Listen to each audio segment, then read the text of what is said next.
Uma coisa que me irrita é que tu quando és pai, passas a ser técnico de internet, passas a ser técnico, não é? Porque aquilo não funciona, pá, isto não está a dar, e tu de repente, pá, então, agora sou técnico. verdade. Mas nós, na nossa vida, és mais novo, mas nós já passámos muitas das grandes alterações tecnológicas. Vamos fazer 40 anos com os Delfins para o ano. Sim, e em 40 anos música, coisas incríveis, não é? Sim, Na música, nos telefones. do vinil. Primeiro vinil, depois aquela fase da cassete que emergiu, não é? Depois o minidisc. Não, isso já foi depois. Depois ainda há o CD e o minidisc, exatamente. E agora é o streaming. Vocês fizeram em boa altura, porque se fosse hoje vocês ganhavam um cêntimo daquilo que ganharam. Sim, nós e as editoras nos anos 90 que foram relançar todos os fundos de catálogo que tinham. A malta que tinha os discos dos Pink Floyd, dos Rolling Stones, dos Beatles, foram comprar CDs dos mesmos discos. Porque era muito melhor, diziam eles. O som era. A gama de frequências era tudo muito melhor, não sei o quê. Mas sabes uma história gira? Fartaram-se vender discos, não é? Claro, uma história. Aliás, eu tinha vinis. E não se riscava. Eu tinha vinis, depois comprei CDs e agora já voltei a comprar vinil outra vez do mesmo. Não, portanto, é um negócio incrível. Li há pouco tempo que a família daquele tipo, tenho que saber o nome dele, que é estúpido, o garoto de Ipanema, Tom Jobim, claro. A família ganhou um processo que se arrastava há anos contra a editora do Tom Jobim, porque parece que a editora Tom Jobim relançou tudo em CD sem autorização dele. Ele morreu. Tinha autorização para vinil. E lançou tudo. Não, eles vão receber, agora o tribunal deu razão à família, vão receber 16 milhões de euros de indemnização. Pá, imagina os discos que o Tom Jobim vendeu no mundo inteiro, não são milhões e milhões e milhões. Portanto, aquilo até... E então, por causa dessa história, vão receber um tal. Mas olha, de qualquer modo, 40 anos é muito tempo. Não, isso é uma canção do Paulo Carvalho, mas era 10 anos. Não é? 10 anos. 40 anos é brutal. 40 anos é muito mais tempo. Paulo Carvalho, estás a ouvir? 40 anos é muito mais tempo. 40 anos estavam vocês, os Delfins e o Herman, o tal canal. O Herman, eu vi isso, é engraçado. Nós fazemos em 2024. O Herman faz agora, não é? Sim, mas é o tal canal, por acaso não tu tinha essa começaste noção. em que altura? Qual é a primeira experiência em stand-up? Stand-up, palco, tipo, a falar para pessoas, Sim. foi em 97. 97, portanto foi a seguir ao Saber Amar. 10 anos depois do vosso Libertação, portanto eu começo 10 anos depois de vocês. Mas profissionalmente, tipo passar recibos, em que contribuís para o Estado, foi 2000. Mas já a fazer isso. Já a fazer stand-up. Sim, mas eu era DJ. Eu queria ter, olha... Espera, eras DJ? Eu queria ter sido arquiteto, como tu, portanto, eu costumo dizer, sou um não arquiteto frustrado, portanto, eu não tirei arquitetura e vivo frustrado com isso. Hoje em dia vou-me vingando e vou fazendo assim umas obras e umas coisas, mas vivo frustrado com isso. E depois DJ. E DJ de que género de música? DJ, quer dizer, na altura, ou estavas numa discoteca, foi o início da house. Repara, eu fui DJ há tanto tempo que o Top Pereira chamava-se, o DJ Vibe chamava-se Top Pereira, portanto, para tu ver já há quanto tempo foi. Ainda antes do Altereira. Não havia ainda sequer essa coisa do ACA, não sei o quê. Portanto, foi há muito tempo, mas era um bocadinho o que estava na berra. As discotecas na altura não havia, depois há o nascimento dessa corrente via Kremlin, Lisboa e tal, começa a house music, mas antes disso passava... Começa a haver os produtores DJs. É isso. Mas não contavas piadas no meio dos discos. Não, ainda não tinha descoberto a comédia. A comédia vem de querer escrever e depois tu seres quase vítima dos teus textos, porque tu escreves, mas depois se não tens onde os pôr, ficas ali um bocadinho frustrado. Vim a Lisboa tentar falar com o Herman nas produções fictícias. Havia as produções fictícias, que era um bocadinho um laboratório, não é? Onde passou muita gente. Sim, nasceram até depois de eu ter começado, mas era a única coisa. Tu hoje em dia chegas ao Instagram, Herman, ou outro qualquer e falas. Já porque consegues falar diretamente com todas as pessoas. Na altura era impossível. E então eu começo a fazer stand-up empurrado pelos textos. Porquê? Porque escrevi e aquilo não servia para nada. Ainda mais eu gostava muito da atualidade. E há um dia que convido 30 amigos na discoteca onde eu punha música durante a semana e cada um tinha que trazer 3 pessoas. E então fiz esse teste para essa malta ali a tentar perceber e gravei e tal e fui ver o que é que aquilo dava. Correu bem? Correu bem, foi giro. E nervoso? Sim, se bem a stand-up é um bocadinho como a música, os textos são teus, a música é tua, quer dizer, não estás ali, estás um bocadinho à vontade. Porque a gente chega lá, começamos a tocar e pronto, esquecemos-nos logo. Agora, se não se riem, o que é que tu fazes? Epá, tens que ser honesto, tens que ser honesto tens que ser honesto com a plateia e brincar com isso mesmo, fazes-te a ti de vítima. Tu não enganas a plateia, tu não dizes, a culpa é vossa, não. Pois, exato. Mas claro, não tens uma banda, podes-te virar para dentro e tocar para ali, estás sozinho. Mas por outro lado também é democrático, não há quem culpar, és tu, pronto, e acabou. Mas correu tudo, logo a tua experiência como público a sério, sem ser amigos, correu bem? Sim, foi correndo, porque na verdade é um bocadinho vício, vais ficando addicted, não é? Ficas ali viciado àquilo e queres mais e mais, e como é que isto seria, e depois começas a criar, para aí, se eu for falar, porque repara, hoje em dia já toda a gente sabe o que é stand-up, na altura ninguém fazia ideia. Se eu for falar aqui ou ali, e tens que andar tu a propor às salas para fazer os espetáculos e essas coisas, sabes, isto é uma história gira. Há uma prequela disto, em que o designer que faz esta capa comigo, o Filipe Simões, estamos a ver aqui nas tuas estadias no Maria Matos. Maria Matos, começou a falar mais do Nilton. Sim, foi o primeiro DVD, isto ainda antes do Levanta-te e Ri, para as pessoas terem uma ideia. Eu tenho 2 DVDs de stand-up. Nem há muitos mais em Portugal, a malta depois deixou de apostar nisso, lá está, também teve a ver com a queda das vendas. O digital, do físico. Sim, o digital, pôr no YouTube. Mas há um DVD gravado com a agência Reunião, que era a nossa agência na altura, tínhamos a mesma agência, e para terem uma ideia, na altura era Delfim, Jorge Palma, Madre Deus, e depois, olha, temos aqui por 500 euros este senhor, temos aqueles ali a sério, se quiser gastar dinheiro, depois temos aqui este senhor, até o Herman era vendido pela Reunião. Mas o que é que acontece? Há uma coisa muito gira que é, nunca contei isto em lado nenhum, e o Gocha que me desculpe. O Filipe Simões vai dar uma entrevista ao Gocha e mete à força, e ele, mas o que é que fazes? Trabalhos teus. Ainda agora fiz o CD deste meu amigo e apresento um CD que não existe, nunca existiu, é só um início de uma capa para que depois veio dar neste DVD, e o Gocha esteve ali a promover, ainda na Praça da Alegria no Porto, a promover o DVD do Nilton, stand-up e não sei o que, não existia sequer. Mas havia a versão DVD de áudio só não, também? Não há, só que nós já estávamos a trabalhar a parte de gráfica, isto é para aí em 99, eu não vivia profissionalmente da comédia nem nada, e o Gocha a promover um CD que não existe sequer. É engraçado, porque nessa agência está uma pessoa que no fundo foi Delfim, foi um dos Delfins do início de tudo, o António Silvestre, foi teclista dos Delfins da primeira formação, gravou a Libertação, o primeiro álbum. Está na capa, é ele mesmo. Ele tem a boina, na altura já tinha boina. Ele tem boina. Ele tinha boina. Pronto, é isso, ele saiu, mas deixou a boina ao Fernando. E ele tem acompanhado, é curioso chegarmos aos 40 anos e o António Silvestre estar na agência que desafiou os Delfins a fazerem este espetáculo de celebração, e lá está connosco, lado a lado, o António Silvestre. O meu primeiro manager era o Rodrigo F. Também só contei isto uma vez. O Rodrigo F, eu a dada altura sou humorista, estou no Algarve, quero fazer uma carreira de comédia, mas percebo que não faz sentido tu não teres um manager, estás tu a pedir dinheiro às pessoas, não faz sentido. Então, Nilton Rodrigo Farinha, e então eu vai de Rodrigo F, que era o meu nome do meio. E o Rodrigo F falava com uma voz. Fazias isso. E o Rodrigo F nunca ia a reuniões. O Rodrigo F ligava um bocadinho antes, tenho uma história com a UAU, em que eu vou atuar ao Casino da Figueira. Isso é muito bom. Eu chego ao parque, ligo para a produtora, que a produtora adorava o Rodrigo, não me ligava nenhuma a mim, zero, e passava horas ali a falar com o Rodrigo, adorava o Rodrigo. O Rodrigo, não vou poder estar, vou lá para a Alemanha. Eu gosto destes pontos, é sempre a mesma coisa, ele ia sempre para a Alemanha. Fazia telefonemas na RFM, há sempre um 2. Se ouvires telefonemas meus, em que meta números, tem sempre um 2. Quando mete números, há sempre, eu gosto de deixar assim pistas pelo meio. E então, eu ligo, olha, fala Rodrigo e tal, o Nilton vai ter, eu tenho que ir para a Alemanha, que pena, não sei o quê. Eu subo as escadas 10 minutos depois, ela abre uma porta, Nilton, ainda agora falei com o Rodrigo. Durante quanto tempo conseguiste manter isso? Que durou 1 ano e tal. E é o Rodrigo F que faz a ponte para a agência Reunião, com o Silvestre e com o Vítor Marçal. Sim. É o Rodrigo F que faz a ponte. E a primeira versão que eu tenho de contrato com a Reunião inclui 10% no primeiro ano para o Rodrigo F, porque foi o Rodrigo F que fez a ponte. É lindas. E como é que o Rodrigo F passava recibos? Não, aquilo foi desenrolando, não sei, era tudo passado ao Nilton, depois o Nilton via isso. E há um dia que eu estou a dar uma entrevista à Visão e o Vítor Marçal ouve aquela história e bate-lhe, não sei porque, e olhou para mim e disse: o Rodrigo F és tu, não és? Eu sou.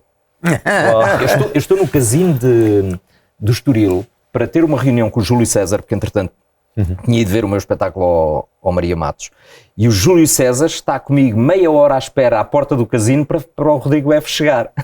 Porque eu cheguei e o Júlio estava ali na porta, viu, não sei o quê, então como é que é o Rodrigo? Porque ele tinha falado por mail com o Rodrigo, e não vais desmontar, olha, a identidade secreta, tinhas de ter uma peruca e os óculos, e ias trocar a cabine. Era lindo, ser preso porque matei o Rodrigo F. A pessoa da UAU adorava o Rodrigo F, ele desapareceu e eu era preso. Era lindo. Mas sabes que eu na altura, um bocadinho depois, estamos a falar de 2003, 2004, acho que foi ao princípio de 2004, tu ainda fazias o Maria Matos nessa altura, ou não?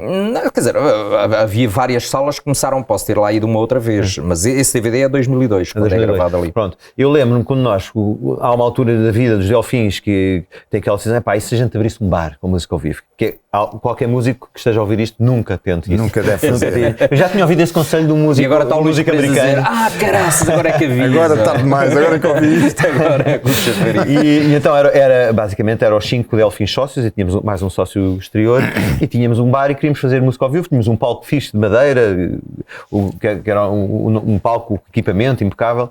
E eu gostava muito de ver em Inglaterra stand-up e tal, e em Portugal não havia, realmente não havia nessa altura. E disse, isto era o sítio para a gente ir para as quartas-feiras, temos aqui fazer um stand-up às quartas. E falo com o Silvestre, e na altura o Silvestre fala-me em ti e tal, mas falou-me em 2 tipos que acho que tinham participado no espetáculo do Maria Matos uma outra vez. Um deles chamado Ricardo Luz Pereira e outro o Zé Diogo Quintela. E então eu tenho o primeiro póster da programação do Lotes para abrir em março de 2004, acho eu. Tem 2 noites, 2 quartas-feiras com o Ricardo e com o Diogo. O que é que acontece? Não conseguimos a licença para abrir. Claro. Eu não lembrava Não temos licença, aqueles vasos eram chatos da Câmara, bombeiros e não sei o quê. E nós adiamos aquilo para maio, nós abrimos em maio, no dia 1 de maio, salvo erro. Então, e nessa transição depois, acho que começa a Gato Fedorento a bater e não sei o quê, e nunca houve. Eles já eram caros demais. Já eram caros demais, já não era o Silvestre que tinha aquele contacto com eles, que entanto eles já estavam noutro sítio, noutra agência, ou com outra pessoa qualquer, ou com outro manager, não sei. E portanto, eu lembro de ter esse primeiro póster com as atuações das bandas e lá no meio Ricardo Luz Pereira e coisa que nunca nessa altura tu estavas a fazer shows no casino, não era? Eu começo no casino. Não, convidado para ir te ver ao casino. Eu começo no Casino Estoril, lá está com o Júlio César, portanto, se alguém a culpar é o Júlio César. E depois. Depois começa em termos de. Não faço ideia. Também não tem ali muitas referências. É um espetáculo de stand-up, isso é. Tem aquele banquinho, é. Só põe ali garrafas de água, é para segurar a mão. Garrafa de água, utópica, é a tal história que é lá, tu te sentes pendurado, falta a guitarra e então tens ali uma coisa qualquer.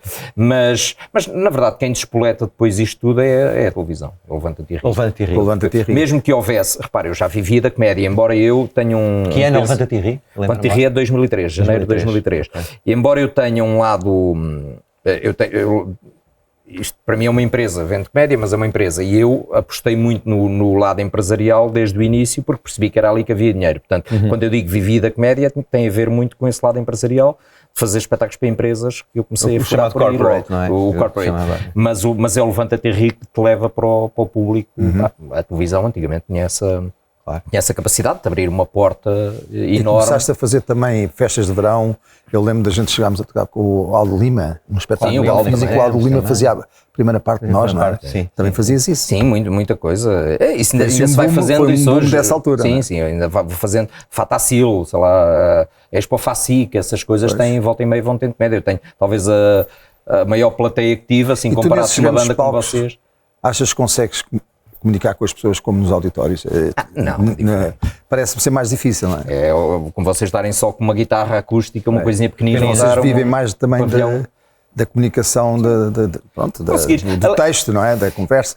Eu quando são assim espetáculos grandes, tento enganar um bocadinho, ou seja, levo vídeo, levo sketches, levo coisas que consigo realmente usar o que já está montado. Sim, eu vi um teu levavas isso, foi no Alive, talvez? Sim, nós Alive, por exemplo, fiz. Porquê? Porque é impossível tu conseguires ter as pessoas na mão todo o tempo. As pessoas estão dispersas, não estão sentadas. Estão em pé, estão a ver um copo. É uma confusão. Uma Expo Facic com 40 mil pessoas ali, como é que tu vais segurá-los, não é? Sabes perfeitamente que há pessoas que estão a pensar noutra coisa ou a ver um trator. Portanto, a única hipótese é realmente teres ali uma forma daquilo dar outro ritmo, porque a stand-up em si já é um espetáculo mais completo. É multimédia. Como está agora. Está logo para cobrar mais 500 euros e tudo. Ainda no domínio do físico, acho que és dos tipos, não sei, que faz sempre edição em livro, das várias, um bocadinho com o mote estamos a ver a capa aqui das teorias do Newton, 60 mil exemplares vendidos, que é um número incrível, não é? Sim, na altura ainda se vendiam alguns livros. Hoje em dia não... repara... Exploraste muito esse lado, porque é outros que eu estive a ver, mesmo com aquelas tuas frases que tu tornas populares. Sim. Os telefonemas é um assunto, o diferente foi grande, mas eu amo você... Sim, paga o que deves, essas coisas que ficam... Aí voltamos ao lado empresarial, que é, os textos já estão escritos, as coisas estão feitas, vamos embora rentabilizar a coisa. Aliás, tens agora um exemplo, o Guilherme Duarte, por exemplo, faz isso. Ele tem uma música, Odeio Pessoas, agora lança um livro, Odeio Pessoas, ou seja, vai replicando um formato que já está aqui. Acontecia muito isso, as coisas estão feitas, por exemplo, o caso dos telefonemas da RFM, é natural que depois aquilo, até porque as pessoas depois querem muito isso e tudo começou no Rodrigo F, com os telefonemas falsos, afinal, claro. O Rodrigo começa aí. O Rodrigo F. Eu, por acaso, já os fazia. No caso da RFM, tem a ver com na verdade, o telefonema é o David, o consultor da RFM, o americano, dizia-me uma coisa que é, e foi ele que me desafiou para fazer mais vezes aquilo que eu fazia assim esporadicamente. Em todo o mundo é a única rubrica que é transversal a todos os países.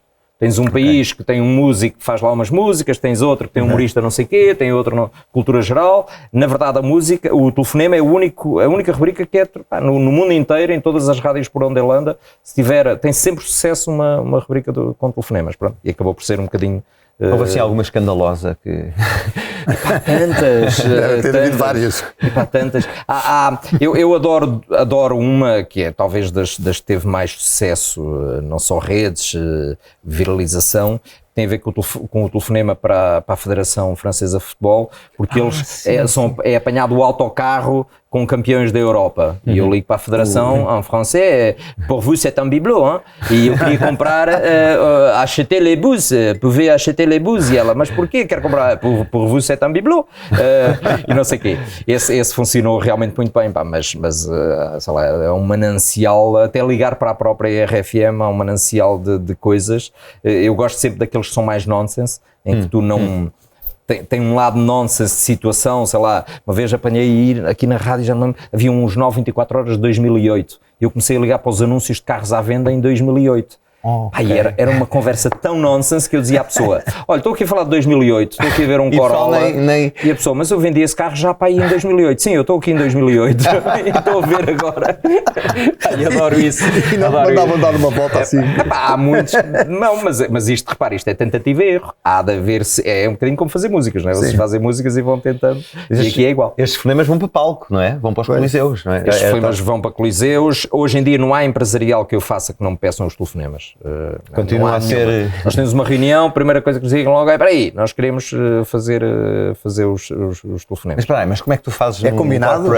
Os telefonemas? Não é combinado. Não. Chegas lá e ligas... É tentativa e erro, eu peço mas as pessoas não podem 5, não 6, 7 pessoas os números de telefone e depois vou experimentando. E já aconteceu N vezes, aliás, até hoje só houve um telefonema que não me deixaram passar, no Corporate.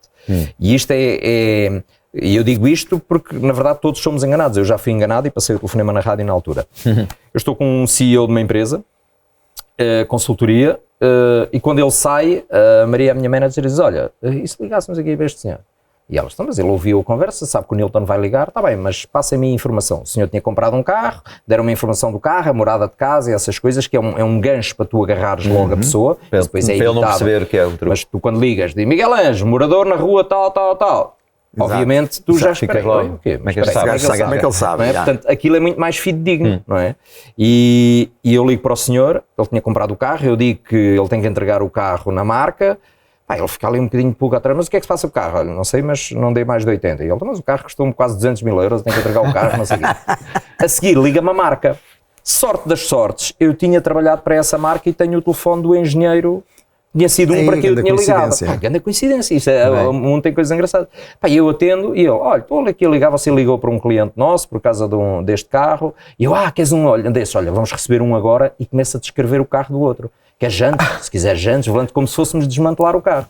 Ele, mas onde é que você está? Olha, vai ali Prior Velho, liga-me quando chegar ao Prior Velho, isto é aqui um armazém escondido, mas eu depois dou-lhe as indicações. Terceiro telefonema, liga-me da polícia. E aí é que começaste a ver a vida andar para trás. Aí tive de desmontar. Mas lá está, isto é o exemplo para toda a gente é agarrada. Aquele senhor que tinha estado a ouvir a conversa e nessa mesma tarde foi apanhado com esta conversa.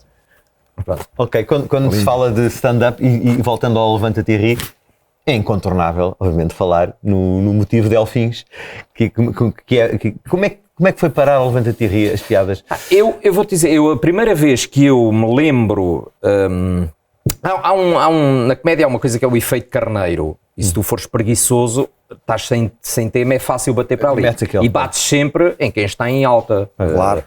Isso é sinónimo que os Delfins realmente estavam com grande sucesso. É a primeira. Eu tenho esse paralelo comigo, que é um dia estou a ver televisão e está o João Baião numa coisa no 1, 2, 3 com a Teresa Guilherme e está com os óculos azuis a gozar com um personagem que eu fazia na SIC.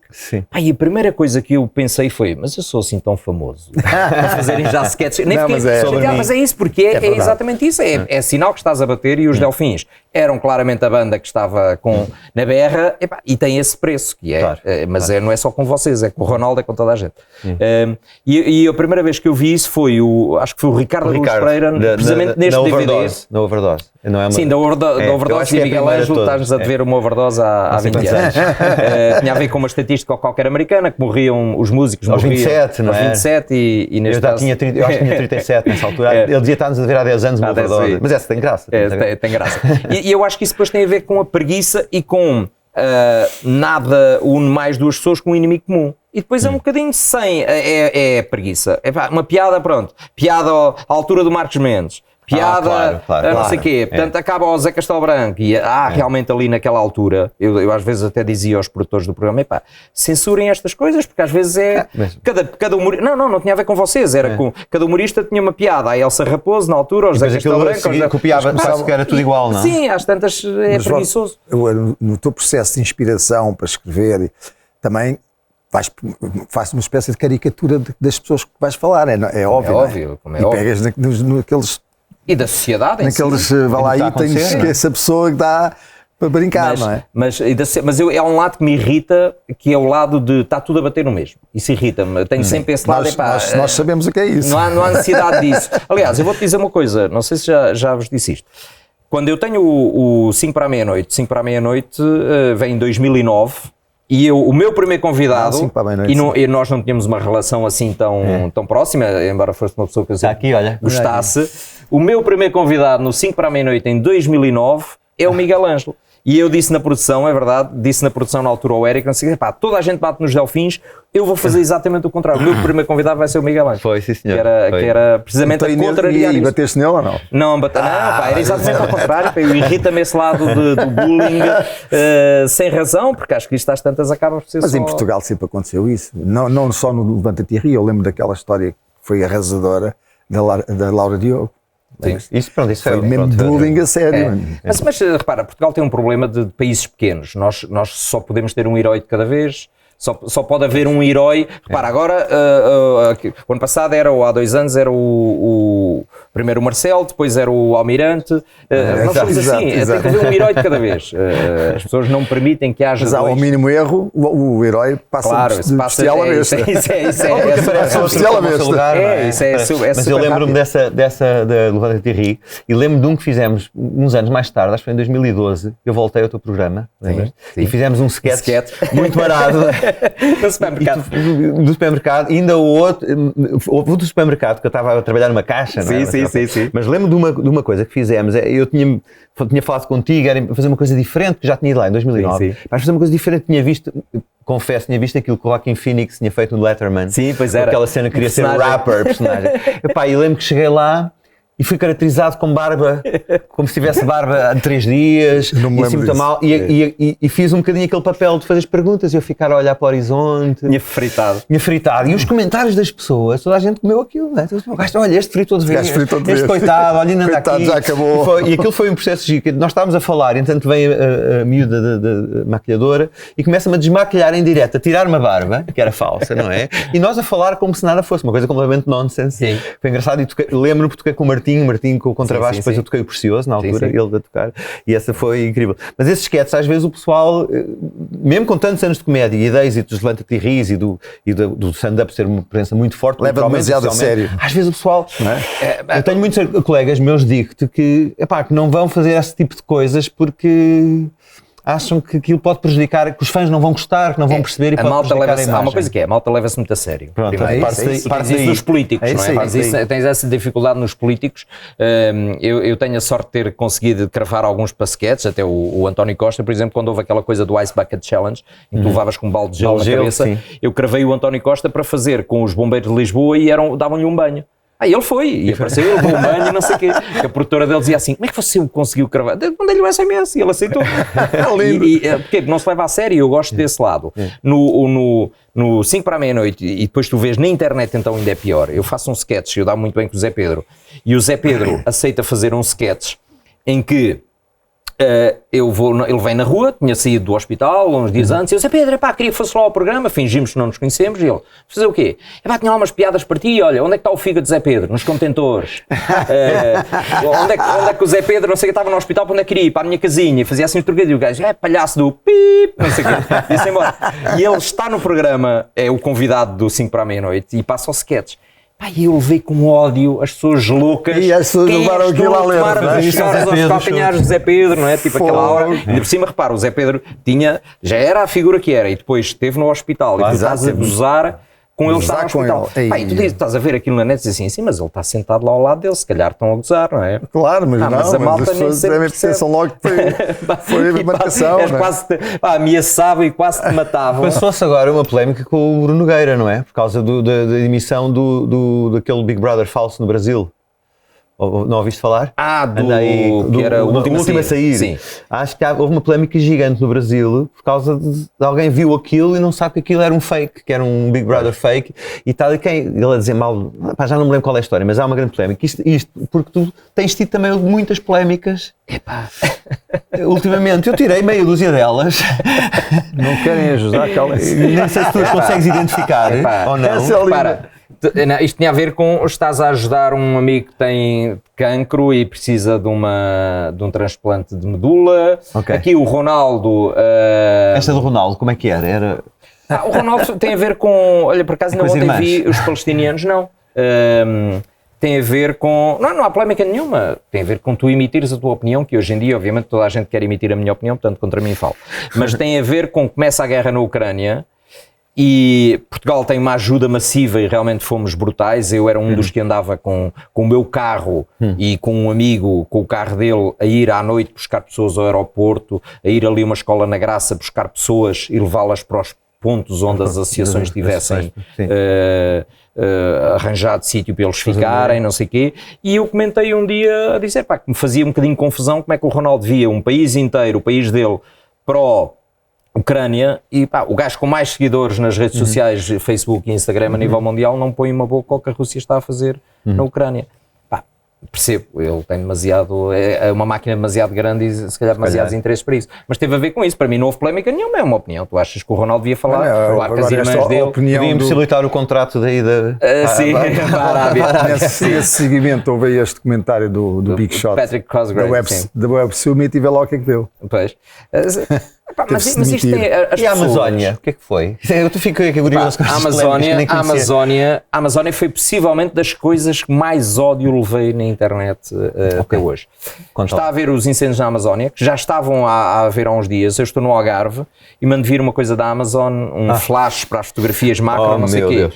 E eu disse, espero que a minha encomenda tenha saído antes daquilo começar a arder. É um trocadilho básico só. Sim, a Amazónia, mas as pessoas são malucas. E do Brasil, nós não nos podemos esquecer que as pessoas são malucas. Eu tenho um exemplo. O Eusébio é internado e é operado no Hospital da Luz. Eu ainda fazia aqui o programa com a Carla Rocha e com o Zé Coimbra na RFM e a Carla Rocha tinha feito a voz de um GPS qualquer. E aquilo tinha várias vozes e não sei o quê, e tinha a voz do Eusébio, tinha sempre uma data de coisas. O Eusébio, acho que era um imitador, e eu disse, eu pus Eusébio e foi ter ao Hospital da Luz. No meu GPS. A piada parou, não sei o quê. Nesse dia, no final do dia, meu pai ligou aos meus pais, não sei o quê, meu pai diz, olha lá, o que é que tu falaste do Eusébio? Porquê? Porque apareceram lá no meu escritório 3 malucos a dizer que tu é que devias estar no hospital e onde é que tu moravas, que te faziam a folha a ti, à tua família, não sei o quê. Foram ter com o meu pai.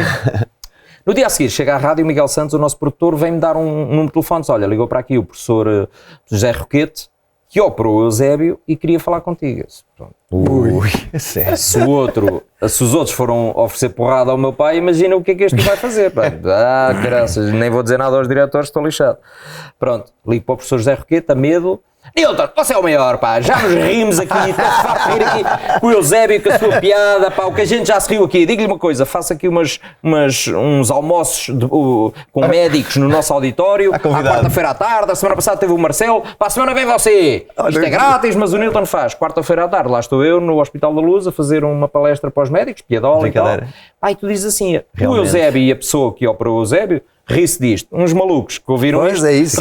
Ficaram ofendidos. Isto tem a ver que as causas que tu defendes, pá, e, em relação à Amazónia, em vez de ires bater em quem fez aquilo, tu vais bater numa piada, porque há um problema hoje em dia com as redes sociais. Tu vais a um café, bebes uma cerveja, pá, isto não me está a bater, e pedes outra marca qualquer e vais à tua vida. Pá, mas não vais ao fim do dia para o Facebook da marca, ou para o Instagram, ou não sei o quê, mandar a chamar nomes às pessoas. E na internet acontece isso, as pessoas não são capazes de pôr a viola no saco. Quer dizer, não gostei muito disto que o Nilton escreveu. Pronto, vou para outra coisa qualquer. E isto não te consegues livrar isso. O quê? Nilton, agressão de Will Smith. Não há limites, eu queria chegar aqui. Limites no humor. No caso do Will Smith, ainda agora fico feliz que o Chris Rock tenha feito a piada exatamente com aquilo que eu fiz. Para mim não há limites para o humor. Repara, os Oscars acontecem há 80 e tal anos.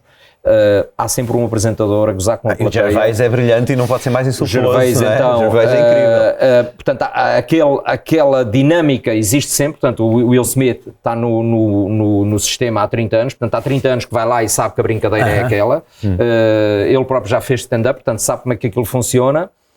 Pior ainda, no caso do Will Smith, se quisermos dissecar isto. Há uma coisa que eu vos desafio a verem na internet que se chama The Red Table. Isto para dizer que o Will Smith então não tem mínima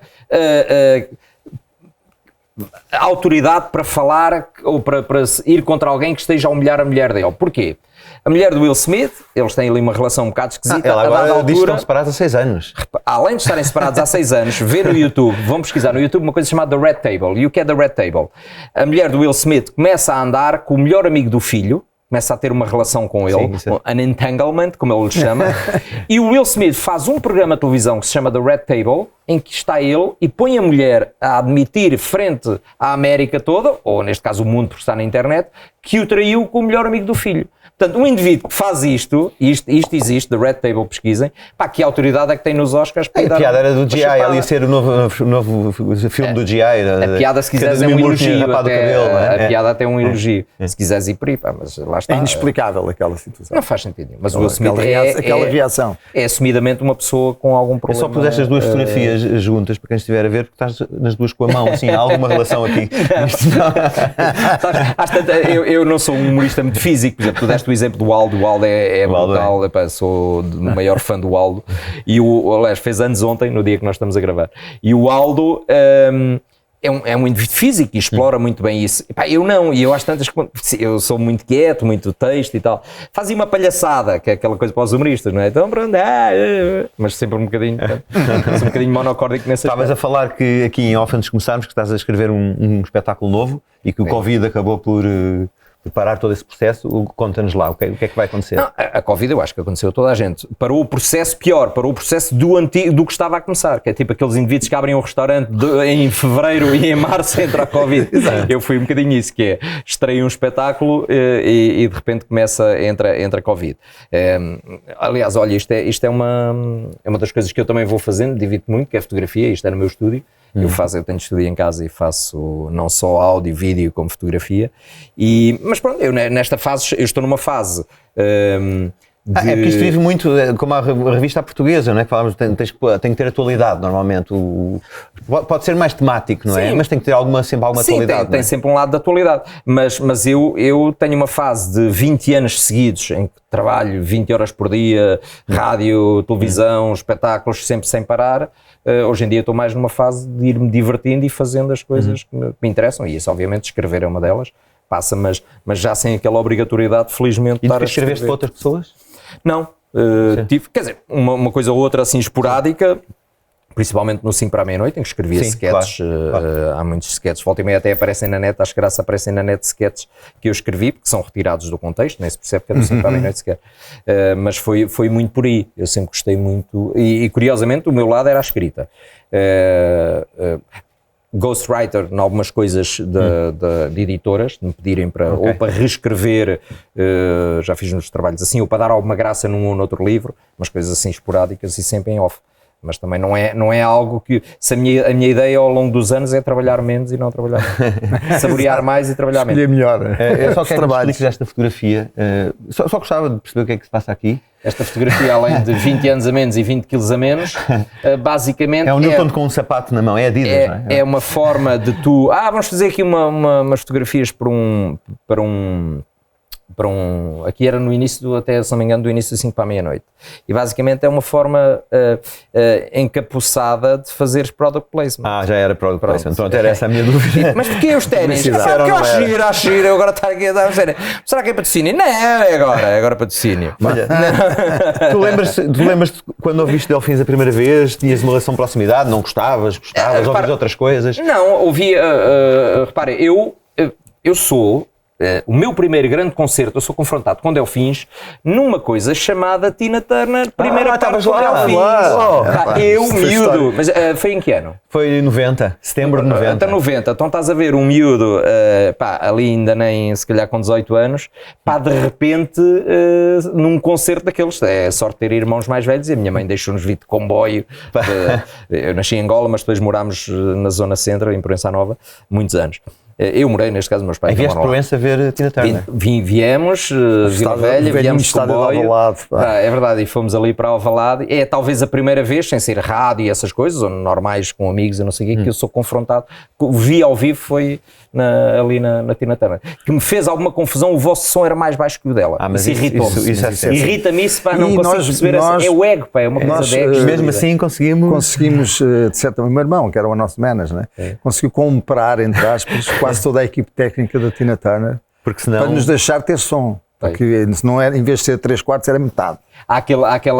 Eles limitam os amplificadores para as bandas de primeira parte. Há aquela coisa gira do filme dos Queen, em que ele vai lá no Wembley e dá-lhe um bocadinho de gás quando eles estão a tocar. Mas isso é o ego, não faz sentido nenhum nos dias de hoje. Era uma regra quase. As bandas de primeira parte não podem ter. E não é só isso.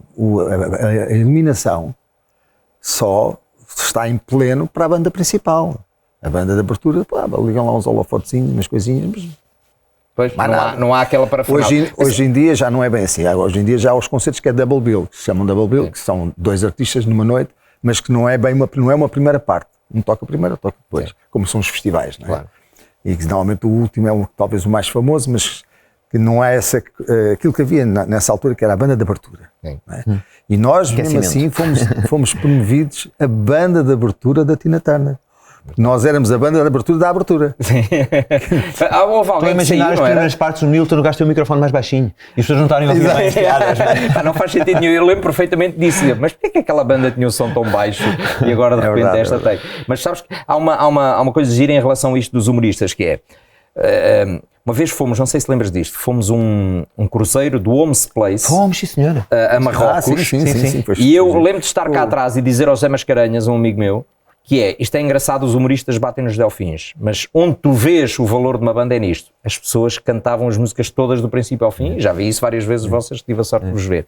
E isso aí é que tu vês, que é teres várias gerações, não é só uma, tens ali várias gerações de pais, filhos, crianças, não sei o quê, a cantarem as músicas. Isso acho que é o maior valor. Nós os fingertips, não é? Foi esse cruzeiro, foi muito giro. Eu lembro que a viagem de regresso era tudo a vomitar. Estávamos na discoteca e aquilo começa a ondulação. Para cá foi muito estranho, sabes que toda a gente a vomitar e eu o que é que fiz? Levantei-me e às 5 da manhã estava no Convés a tirar fotos. Tenho fotos lindas das ondas por cima e eles a mandarem para trás. Eu tenho uma memória da pior noite em que havia o DJ e o DJ não deixou de atuar e as pessoas não deixaram de dançar e eu estava sentado num auditório com uma pista lá à frente. Sim. Eu estava sentado no auditório a beber um copo tinham-me dito que a melhor maneira de não enjoar é ter o estômago cheio. E então... assim, o líquido anda com o estiver cheio, que não há grande hipótese de ondular.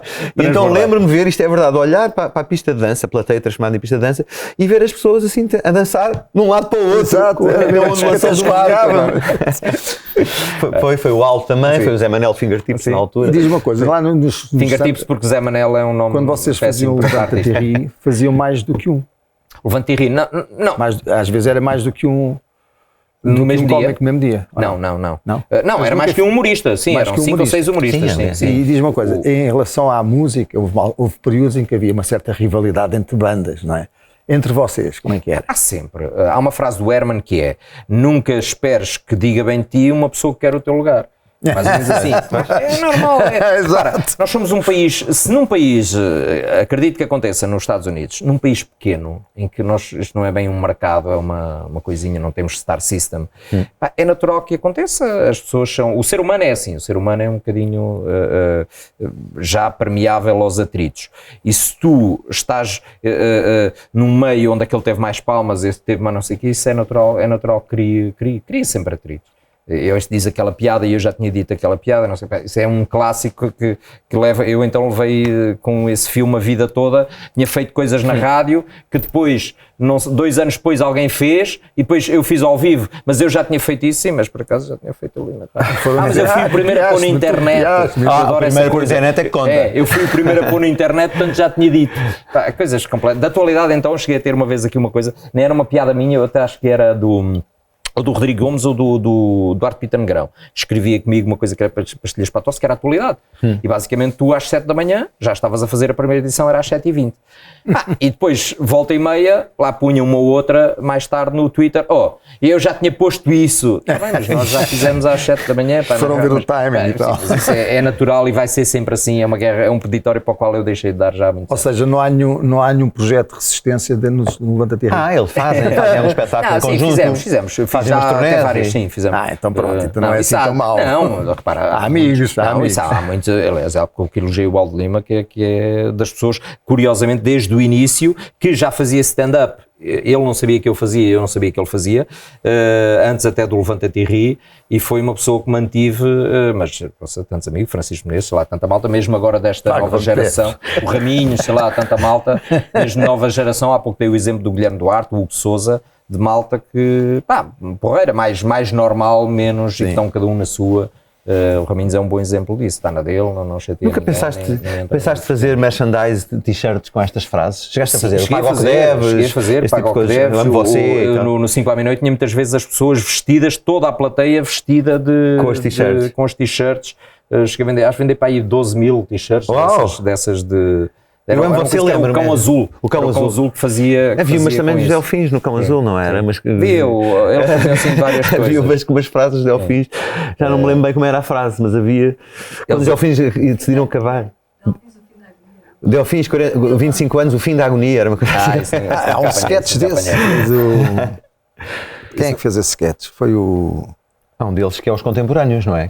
Exatamente, os contemporâneos, que é ele a dizer, os Delfins vão acabar, para a festa, amanhã da festa. E depois vem lá o Marco, não é? O Nuno Marco, não sei se era disfarçado, acho que é o Nuno Marco disfarçado, e diz, mas eles ainda vão anunciar uma turnê mais um ano. E ele começa a chorar. Não acredito.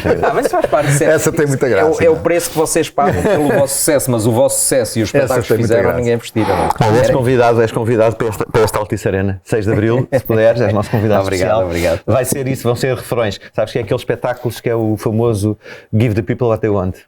Resolvemos fazer, vai ser singles. São quase 2 horas de singles. Mas sem ser nostálgico, vai ser uma cena a abrir. Sempre a abrir canções. E tem uma coisa boa que é, vocês não precisam cantar muito, que vocês só dão um gatilho e depois as pessoas cantam, fazem o resto, não é? Isso lembra-me aqueles espetáculos finais da Amália no Coliseu, em que ela já fazia assim com as mãos e o pessoal cantava tudo e ela já não cantava nada. Ela já não se lembrava das letras. Só grandes músicas.